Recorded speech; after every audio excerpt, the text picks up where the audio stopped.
आइए हम next concept हम लोग पढ़ते हैं, हेनरी का नियम। ठीक है, हेनरी का नियम मतलब हेनरीज लॉ।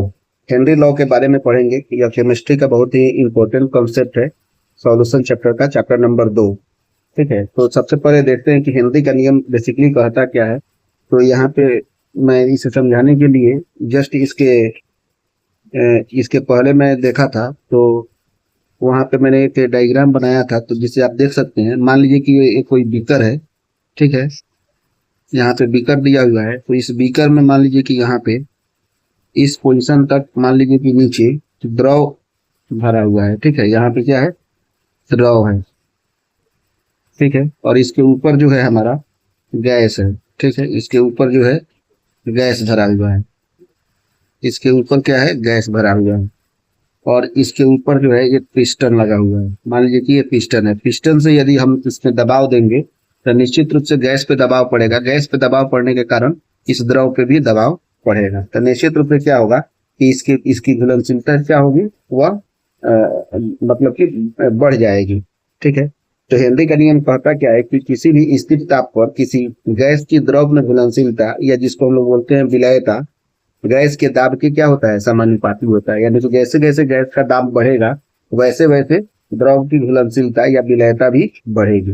तो हम लोग लिख सकते हैं, यहाँ पे क्या स्टेटमेंट लिखेंगे कि स्थिर ताप पर, लिखिएगा हमारे साथ साथियों, स्थिर ताप पर, स्थिर ताप पर किसी गैस की द्रव में, स्थिर ताप पर किसी गैस की द्रव में,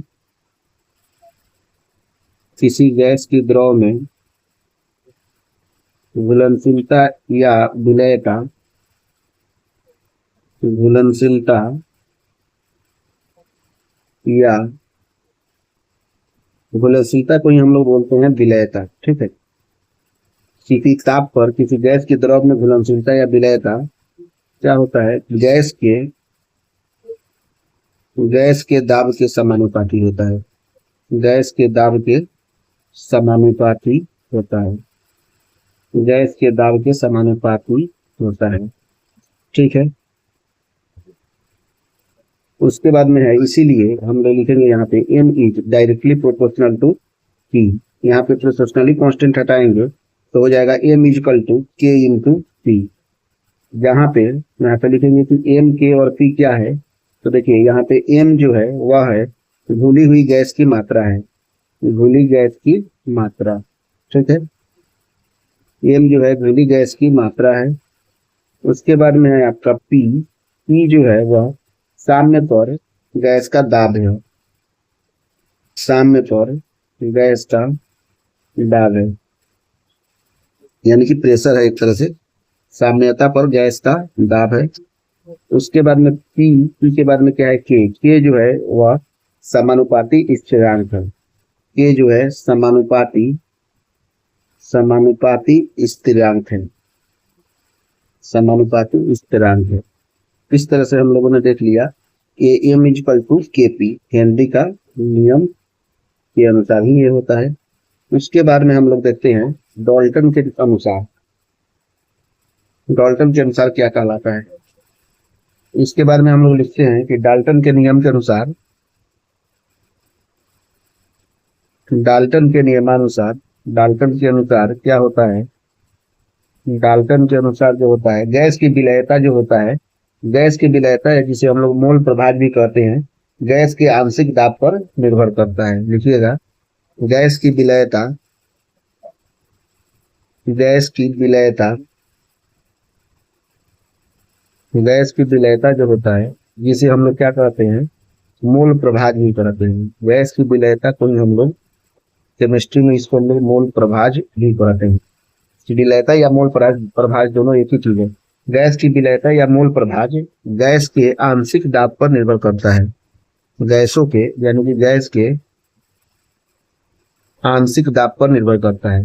गैस के आंशिक दाब पर निर्भर करता है। गैस के आंशिक दाब पर निर्भर करता है। गैस के आंशिक दाब पर निर्भर करता है। ठीक है, इसीलिए किसी गैस की वाष्प अवस्था में आंशिक दाब जो होता है गैस के मोल प्रभाज के समानुपाती होता है। इसीलिए हम लोग कह सकते हैं कि किसी भी गैस की इसीलिए किसी भी किसी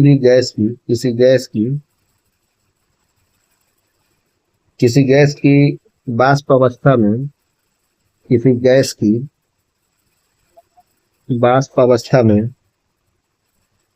किसी गैस की वाष्प अवस्था में जो आंशिक दाब होता है, किसी गैस की वाष्प वाष्प अवस्था में आंशिक दाब जिसे हम लोग क्यू से डिनोट करते हैं, आंशिक दाब, गैस के मूल प्रभाज गैस के मूल प्रभाज या इसे ही हम लोग देख सकते हैं मोल भिन्न भी कह सकते हैं। मोल भिन्न जिसे डिनोट करेंगे हम लोग यहाँ पे एक्स जैसा लिखते हैं, ठीक है, एक्स गैस, या इसी को हम लोग पढ़ते हैं क्या, चाई। इसे क्या बोलते हैं, चाई, पढ़ते हैं चाई और लिखते हैं एक्स जैसा। एक्स गैस भी बोल सकते हैं अगर जिनको समझ में नहीं आ रहा है, या चाई गैस बोलेंगे। चाई गैस के समानुपाती होता है, समानुपाती होता है, समानुपाती होता है, ठीक है। इसे हम लोग पढ़ लिए। मतलब किसी भी गैस की वाष्प अवस्था में आंशिक दाब जो होता है यानी कि पी जो होता है गैस के मूल प्रभाज के समानुपाती होता है। इसे हम लोग मैथमेटिकली अब हम लोग लिखते हैं कि मैथमेटिकली ये क्या बोल रहा है, मैथमेटिकली जैसे मान लीजिए बोल रहा है P is directly proportional to chi gas, ठीक है, जिसे हम लोग लिखेंगे एक्स जैसे ही लिखेंगे, ठीक है, चाई गैस, ठीक है। और यहाँ से क्या करेंगे हम लोग, इसका प्रोपोर्शनली कांस्टेंट हटाएंगे तो पी इक्वल टू हो जाएगा के एच इंटू ये हो जाएगा चाई गैस, ठीक है।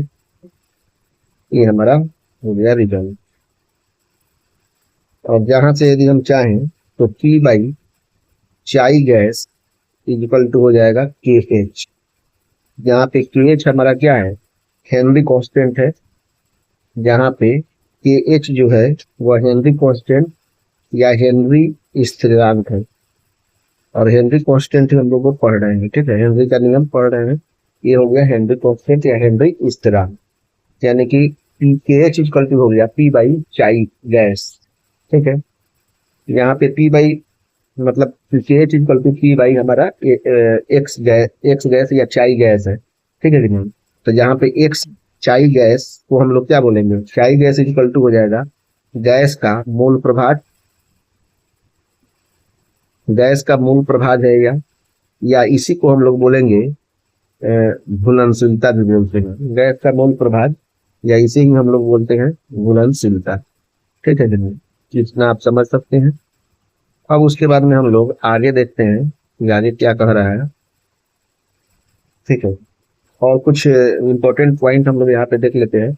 सबसे पहला पॉइंट है कि केएच जो है, केएच का मान सभी गैसों के लिए अलग होता है, अलग अलग होता है। केएच का मान सभी गैसों के लिए अलग अलग होता है, सभी गैसों के लिए अलग अलग होता है, सभी गैसों के लिए अलग अलग होता है, सभी गैसों के लिए अलग अलग होता है। केएच का मान सभी गैसों के लिए अलग अलग होता है, ठीक है। तो इसके बाद में नेक्स्ट पॉइंट लिखेंगे, केएच का मान यदि अधिक होता है तो विलयता कम हो जाएगी। केएच का मान यदि तो अधिक होता है, केएच का मान यदि केएच का मान यदि अधिक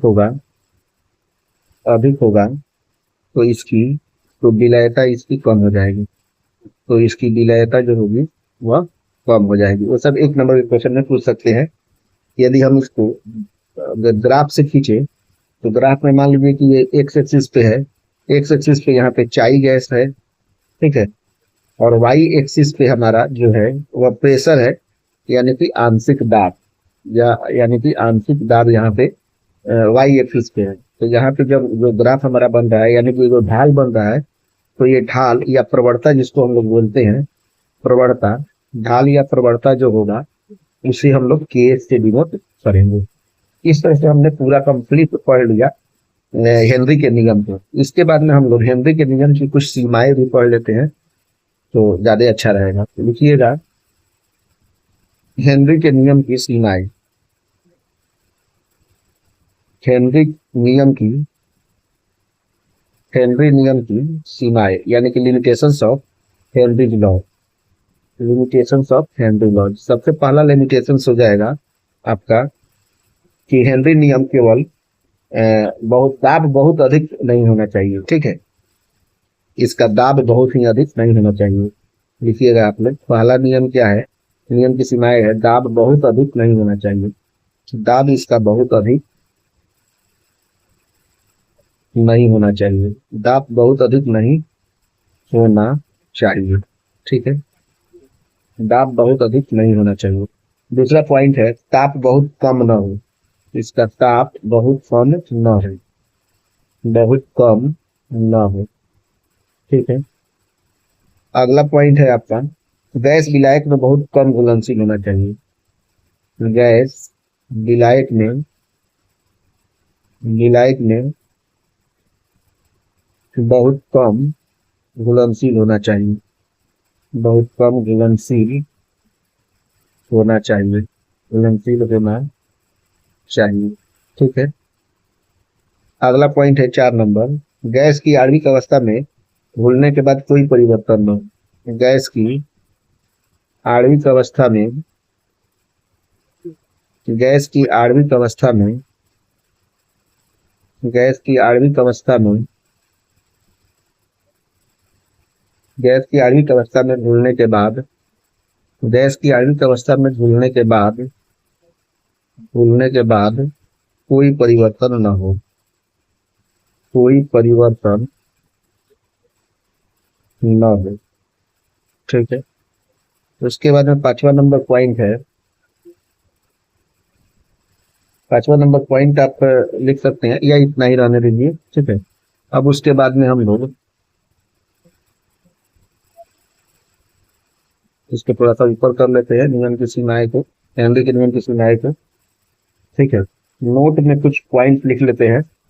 ठीक है, जिससे दिक्कत नहीं हो, कुछ नोटेबल पॉइंट लिख लीजिए। नोटेबल पॉइंट में पहला पॉइंट ये है कि NH3 और HCl गैस जो है जल में बहुत ही अधिक घुलनशील होते हैं, तो जल में अधिक घुलनशील होते हैं जो हेनरी के नियम के पालन नहीं करते हैं। लिखिएगा, NH3 जो होता है वो HCl गैस, ये जो होते हैं NH3 और HCl गैस जो होते हैं वो जल में अधिक घुलनशील होते हैं, जल में अधिक घुलनशील होते हैं, अधिक घुलनशील होते हैं, क्योंकि ये आयन में टूट जाते हैं, आयनों में टूटने के कारण ये जल में अधिक घुलनशील होते हैं, जल में अधिक घुलनशील होते हैं।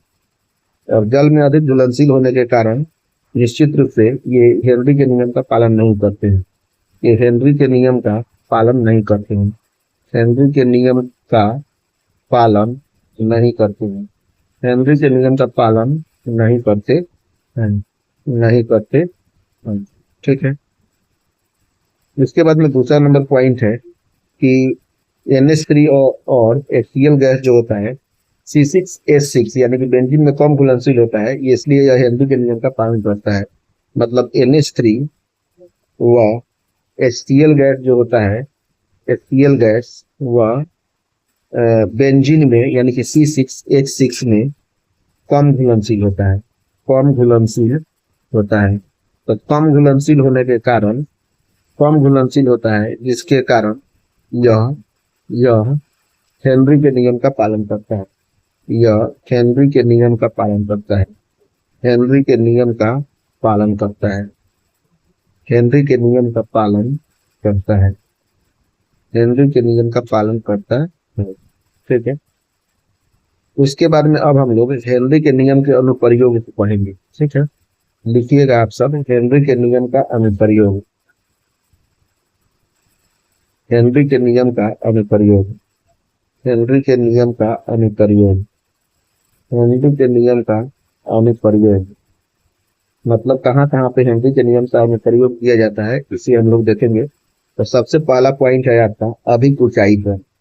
लिखिएगा, अधिक ऊंचाई पर, अधिक ऊंचाई पर हेनरी के नियम का प्रयोग करते हैं। तो अधिक ऊंचाई पर क्या होता है, O2 का आंशिक दाब कम होता है, यानी कि ऑक्सीजन का आंशिक दाब कम होता है, ऑक्सीजन का आंशिक दाब कम होता है, आंशिक दाब कम होता है, जिसके कारण जो भी पर्वतारोही होते हैं उसके रुधिर में ऑक्सीजन की कमी हो जाती है, जिससे वो कमजोरी महसूस करते हैं। उस कमजोरी को हम लोग एनोक्सिया कहते हैं।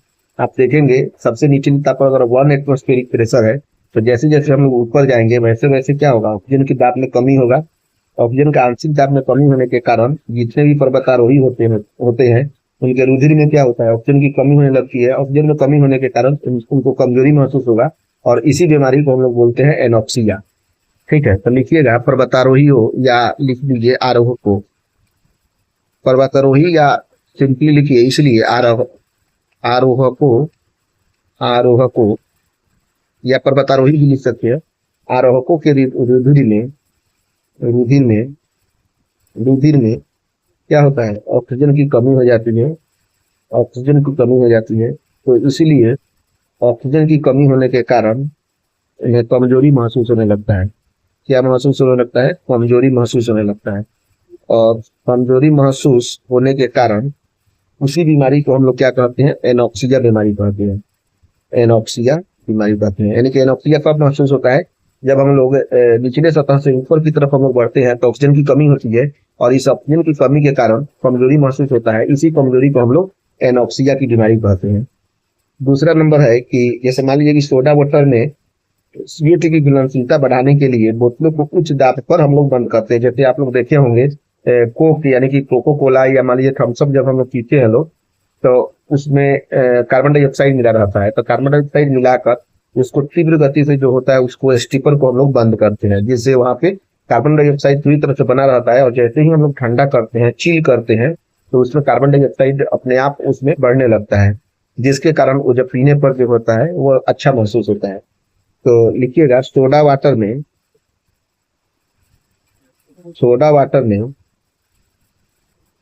CO2 की घुलनशीलता बढ़ाने के लिए, सोडा वाटर या किसी भी कोल्ड ड्रिंक को घुलनशीलता बढ़ाने के लिए, ठीक है, सोडा वाटर में CO2 की घुलनशीलता बढ़ाने के लिए बोतलों को उच्च दाब पर बंद करते हैं। बोतलों को उच्च दाब पर बंद करते हैं। उच्च दाब पर बंद करते हैं।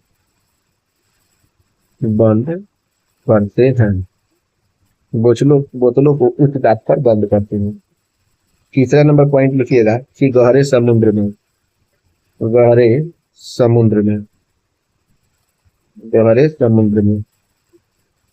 समुद्र में क्या होता है कि दाब बहुत अधिक होता है।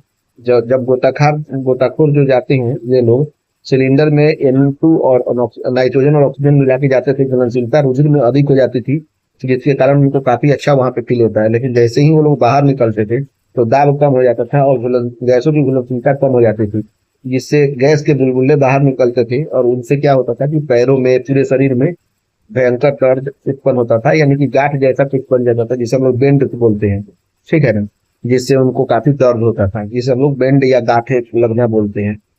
तो इससे क्या हो गया कि इससे बचने के लिए नाइट्रोजन ऑक्सीजन के साथ साथ हीलियम को अगर मिला के लेके जाएंगे तो घुलनशीलता कम हो जाएगी। घुलनशीलता कम होने के कारण जितना जरूरत है उतना ही ऑक्सीजन लेंगे, तो बाहर आएंगे तो उनको दिक्कत नहीं होगा। तो लिखिएगा अगला पॉइंट में कि गहरे समुद्र में जब वहां पे दाब अधिक हो जाता है, तो दाब अधिक होने के कारण गोताखोर जो होते हैं वो अपने सिलेंडर जो लेके चलते हैं ऑक्सीजन लेने के लिए, सिलेंडर लेके जाते हैं, उसमें नाइट्रोजन और ऑक्सीजन का सिलेंडर लेके जाते हैं, ठीक है, जिससे घुलनशीलता रुधिर में अधिक होने लगता है। घुलनशीलता रुधिर में अधिक होने लगती है। घुलनशीलता रुधिर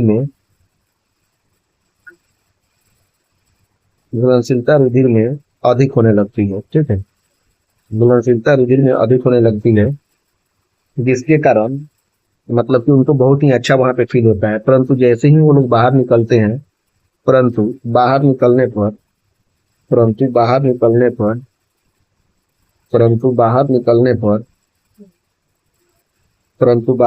पर क्या होता है, दाब कम हो जाता है। और दाब कम होने के कारण क्या होता है कि गैसों की घुलनशीलता कम हो जाती है। गैसों की घुलनशीलता कम हो जाती है। गैसों की घुलनशीलता गैसों की घुलनशीलता कम हो जाती है। ठीक है, गैसों की घुलनशीलता कम हो जाती है। ठीक है, कम हो जाती है। तो गैसों की घुलनशीलता कम होने के कारण, इसको थोड़ा सा ऊपर हम कर लेते हैं। गैसों की घुलनशीलता कम होने के कारण गैसों के बुलबुले बनने लगते हैं बाहर में। गैसों के बुलबुले बनने लगते हैं। ठीक है, तो गैसों के बुलबुले बनने लगते हैं। ठीक है, गैसों के बुलबुले बनने लगते हैं। और गैसों के बुलबुले बनने के कारण भयंकर दर्द या बोल सकते हैं कि गांठें उत्पन्न हो जाती है। गांठें उत्पन्न हो जाती है। ठीक है, जिसे हम लोग क्या बोलते हैं, बेंस बोलते हैं। ठीक है, इसीलिए ये दर्द नहीं हो, इसीलिए वे लोग सिलेंडर में सिलेंडर में जो है नाइट्रोजन, ऑक्सीजन और साथ साथ में हीलियम के हीलियम को भी लेकर चलते हैं, जिससे घुलनशीलता कम रहती है। जिससे घुलनशीलता कम होती है और वो दर्द से बच जाते हैं। घुलनशीलता कम हो जाएगी और निश्चित रूप से उन्हें दर्द फीलिंग नहीं होगी। कितना हम लोग पढ़ लिए, कितना बहुत अधिक है हेनरी के कंसेप्ट के लिए। अब इसके बाद में इस पर हम लोग कुछ न्यूमेरिकल्स देख लेते हैं कि उस पर न्यूमेरिकल्स कैसे पूछा जा सकता है, जिससे आप सबको प्रॉब्लम नहीं होगा और एकदम समझ में आ जाएगा। तो लिखिएगा एक न्यूमेरिकल्स आप सब। न्यूमेरिकल्स है कि यदि H2S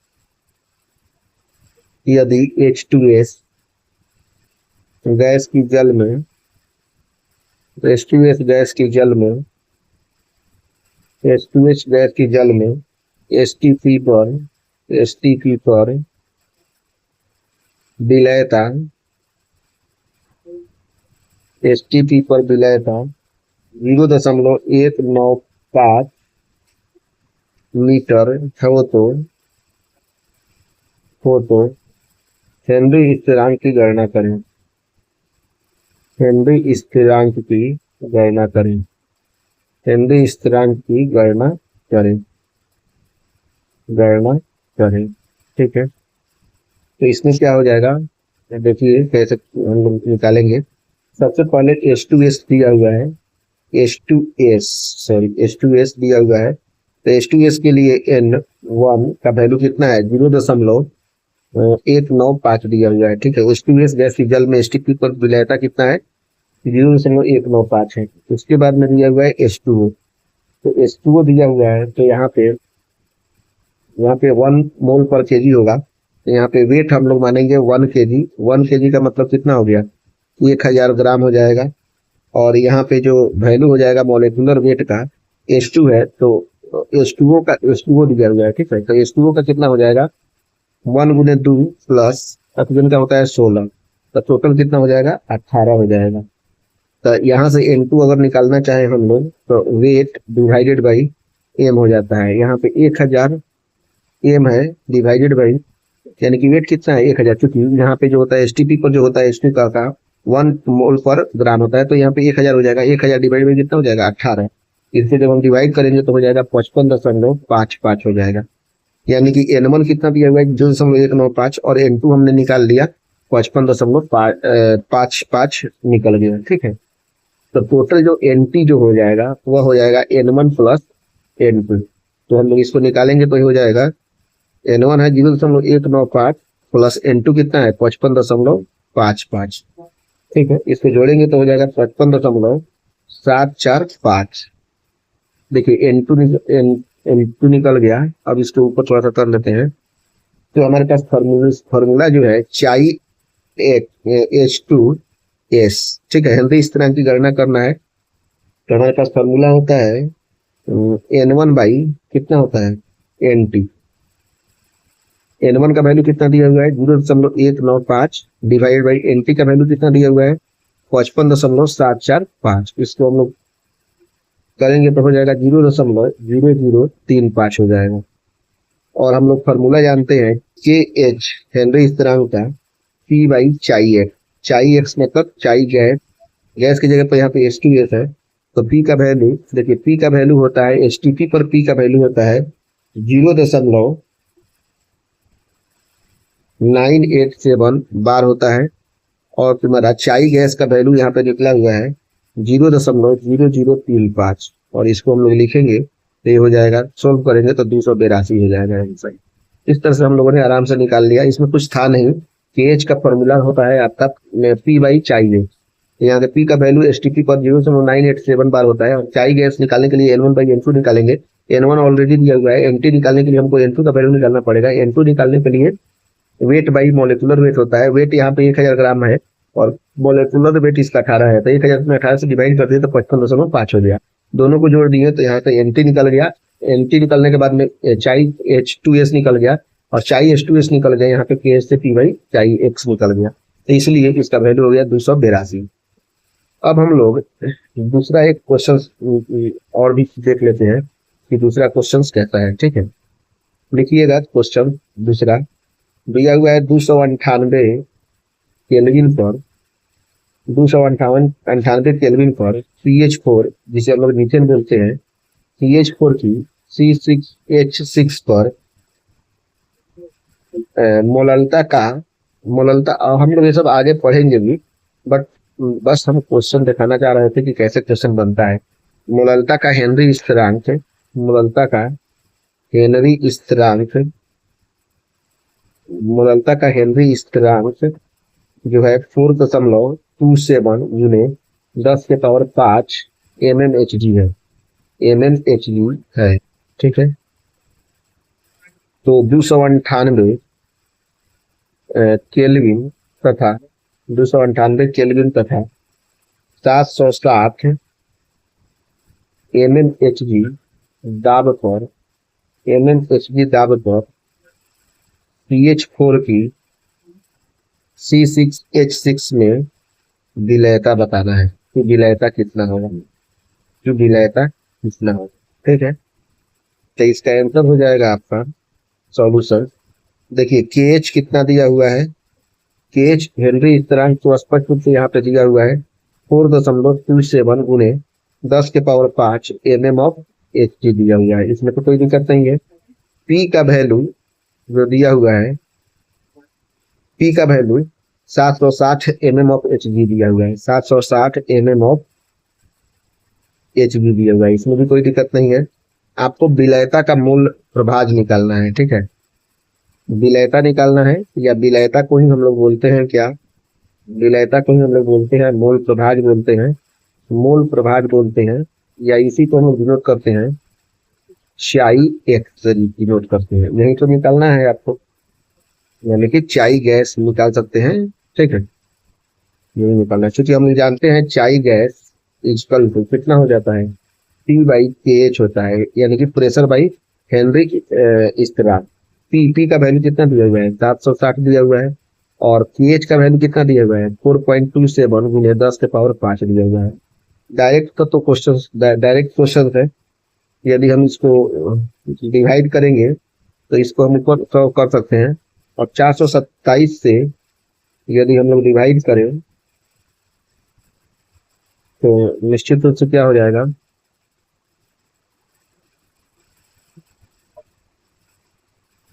ये कटेगा लगभग 178 पॉइंट में कट जाएगा, और ऊपर जाएगा तो कितना हो जाएगा, लगभग हो जाएगा 1.78 गुने 10⁻³ हो जाएगा आंसर। ठीक है, मतलब इसको पूरा को सोल्व करेंगे तो इतना हमारा आंसर हो जाएगा। तो इस तरह से हम लोग ये दोनों क्वेश्चन को देख लिया, जिससे हमको पता चल गया कि यहाँ पे कैसे क्वेश्चन पूछता है, और हमने पूरा कंप्लीट भी कर लिया हेनरी स्थिरांक को। तब तक आप इसे मतलब रिवीजन कीजिए और अपना नोट्स बनाइए, तब तक हम लोग नेक्स्ट कॉन्सेप्ट को अगले वीडियो में देखेंगे। Thank you.